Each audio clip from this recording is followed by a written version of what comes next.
자, 김영란법 때문에 난립니다. 솔직히 김영란법에 신경을 안 쓰고 살 국민들이 99.9%고요. 불과 0.1%쯤 되는 국민이나 김영란법 신경을 쓰겠죠. 아니, 공무원이 뭐 이것저것 다 합치면 한 100만 명 될 건데 뭔 소리냐 하겠는데요.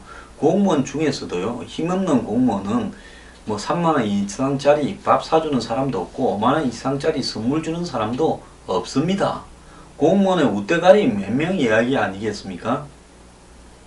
자, 그래가지고 지금 농어민 걱정을 하는 척 하면서요, 농축수산물 제외하자 뭐 온갖 보도가 난무하고 있습니다. 저도 한때 농업계에서 오랫동안 농민운동 한 사람인데요, 농축수산업계가 그렇게 다들 똑같이 이야기하는 거 아닙니다.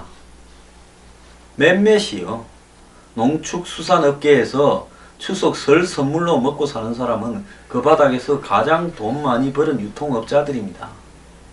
대한민국에 그러면 뇌물 없으면요, 한우고기가 죽고 옥돔이 죽고 난초가 죽어버릴 나라 같으면요, 이게 나라입니까?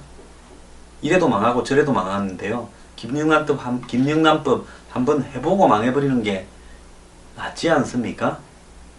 왜 이렇게 난리를 칩니까? 오늘 얼마짜리 밥 먹었지? 400만 한국인 시험대에 오르다. 제목을 요따위로 답니다. 자, 그래서요, 학부모 세 사람과 이 교사와 그 배우자가 외출 중에 우연히 만나서 밥을 먹었는데 참 뭐 20만원이 나왔고 이때 적용이 되냐 안 되냐 이딴 소리를 요 신문 기사로 씁니다. 자, 국가 지방공무원, 공직유관단체, 공공기관의 장과 임직원, 기자 등 언론사 종사자, 사립학교와 유치원의 임직원 등 직접 적용 대상만 240만 명이고 이들의 배우자까지 포함시키면 400만 명이다 라고 이야기를 하고 있습니다. 자, 김영란법은 고위공직자들의 부정부패를 바로잡자 하는 취지에서 마련됐는데요, 이런 부분에 있어서 이렇게 저항이 극심합니다. 자, 농축수산업이 11조 6천억 경제적 손실이 예상된다 그러고, 국민권익위원회는 부패 청산 지수가 1% 올라가면 GDP가 0.029% 오른다 이래 이야기도 합니다. 자, 뇌물 액수는 가장됐고 부패 청산 지수에 따른 GDP 성과는 과소평가되고 있습니다. 온갖 명분으로 김영란법에서 온갖 걸 다 빼서 흐지부지 하려고 하고 있습니다. 자, 이것만 보더라도요, 썩은 놈들이 이렇게 많이 사는 나라라는 것을 입증을 하는 겁니다. 이 나라요, 정말 이럴 때 국민들은 뭘 합니까? 세월호에 솟는 분노의 10분의 1이라도 일단 우리나라는 너무나 부패가 만연하기 때문에 식사나 선물에서 기준 좀 지키고 보자라고 말을 왜 못하고 이것 때문에 데모하는 사람 한 명도 없습니까? 김영란법 때문에 데모하는 국민 좀 보고 싶습니다. 그대로 하자고요. 저는 국민들이 무슨 생각을 하고 사는지 모르겠습니다. 전부가요, 쓸데없는 데는 분노하고요, 분노해야 될 부분은 침묵합니다. 그건 대가를 치르게 될 겁니다. 그건 전부 국민들이요.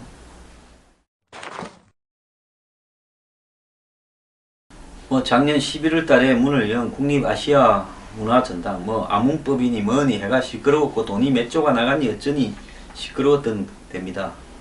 지난 주말에 내린 장맛비로요, 곳곳에 물이 새서 관람객들이 불편을 겪었다고 합니다.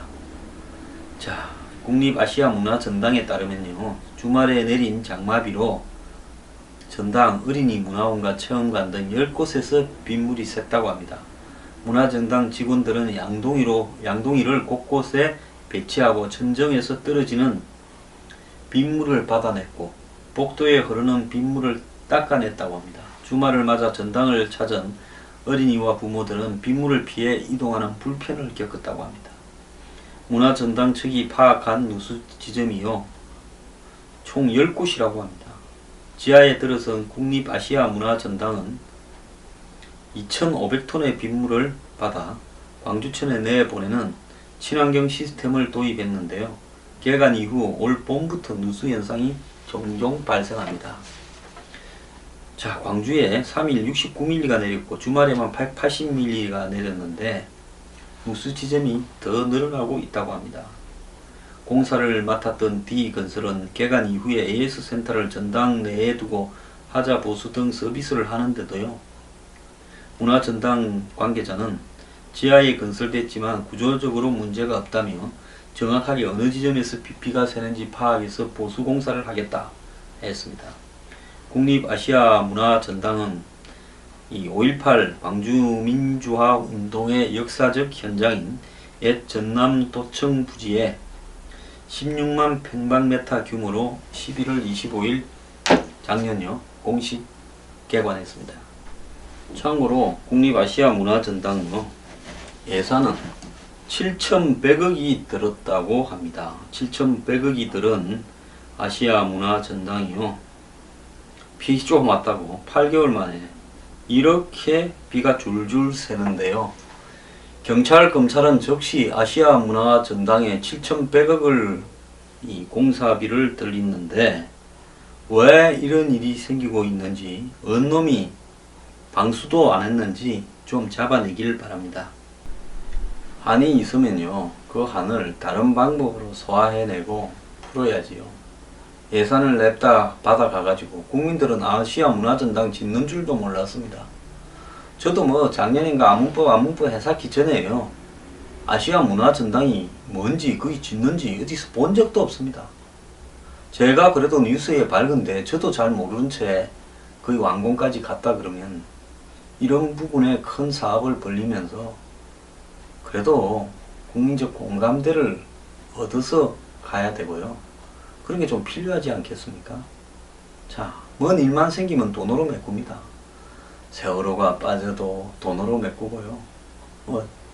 5.18 민주화 운동을 하다가 돌아가신 그런 분들도 자신들이 돌아가고 난 다음에 이렇게 거대한 문화전당을 광주도청에다가 지어서 비가 새는 꼴을 보고 싶었겠습니까? 그 7,100억은 하늘에서 떨어졌습니까? 이 관련해서요, 조사가 좀 필요하다 생각합니다.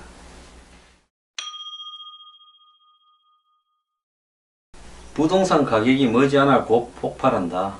시한 폭탄이다. 일부 강남이나 이런 데만 반짝하는데 그것도 잠깐이다. 벌써 지방에서부터 이런 조짐이 오고 있다. 그래서 새 아파트가 프리미엄이 오히려 역프리미엄 깎아서 판다. 이런 이야기가 나오는데 또 보도가요, 평균 집값 8년 만에 5억 넘었다고. 강남은 6억 돌파가 눈앞이다. 1년 반 만에 6천만원 뛰었다. 이런 기사가 나옵니다. 국민은행의 주택가격 동향의 지표에 따르면 서울 지역 주택 평균 매매 가격이 5억 198만원이라는 겁니다. 조사 시작한 2008년 이래 처음이라는 거죠. 자, 그래서 이 서울 주택 매매는 2013년 4억 4천만원으로 뚝 떨어진 이후에 회복되지가 않았는데 부동산 경기 호황에 힘입어 이렇게 올랐다, 이런 겁니다. 자, 그래서 올 하반기에는 6억을 넘어갈 거다. 평균 주택 가격이요. 상반기 전국 아파트 매매 가격은 서울과 수도권에서 많이 상승했다. 서울은 강남, 강북 모두 상승했다. 이러면서 또 은행 관계자들 말을 빌어서 하반기에는 집값이 소폭 상승할 걸로 보인다. 이 짓을 하고 있습니다. 제발요, 좀 바람 좀 잡지 마십시오. 세상이 다 알 사람은 다 알고 있습니다. 세멘트 덩어리 아파트 가격이 머지않아서 콘크리트 가격 수준밖에 안 될 거다라는 거죠. 한국은 어디 뭐 전 세계에서 뭐 하늘에서 뚝 떨어진 나라입니까? 자, 이런 식으로요, 가계부채가 문제라 해서 대출 제한 엔진은 또 언젠데 또 부동산 가격 오른다고 바람 잡고 있습니까? 저작년쯤에 부동산 자 대출을 얼마든지 해주고 각종 양도세, 취득세 감면해 줄 거니까 집 사라고 바람 넣다가 가계부채가 늘어나서 난리 났다, 빨리 쪼아라 해서 LVT 뭐 DTI 다 올리고 이제는 원리금을 같이 갚아야 된다 이래놓고 이제 또 이런 짓을 또 슬슬 바람 잡습니까? 부동산 가격을 올려야 경제가 살 거라 보십니까? 참 가지가지로 합니다.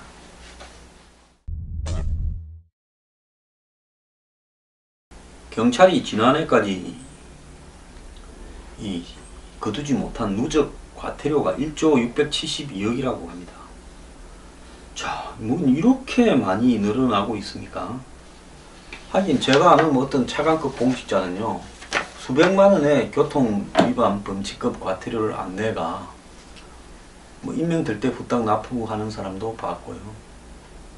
또 뭐 이런 사람들을 수두룩하다고 들었습니다. 고위직들이 장관 임명되면 벌금 안 냈다가 내는 거예요.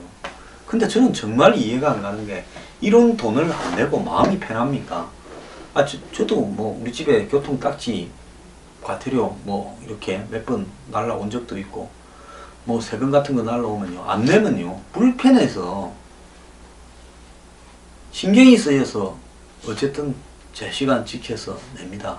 단 하나도 과태료를 갖다가 안 낸 적이 없는데요, 어떻게 이렇게 많은 사람들이 과태료를 안 내고 있는가라는 부분에 있어서 저는 진짜 이해가 가지 않습니다.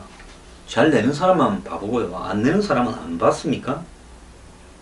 그래서 경찰도 뭐 위에서 하라 그러니까 하겠지만은, 과태료를 이렇게 막 거두지 못 거둔 그런 과태료가 이렇게 계속 또 과태료 미기기 전에 지금까지 안 내고 있는 과태료를 좀 분석해서 떼인 거, 받을 수 있는 거 해서 그것부터 좀 더 받고 또 좀 거두는 게 어떤가, 이런 생각도 합니다.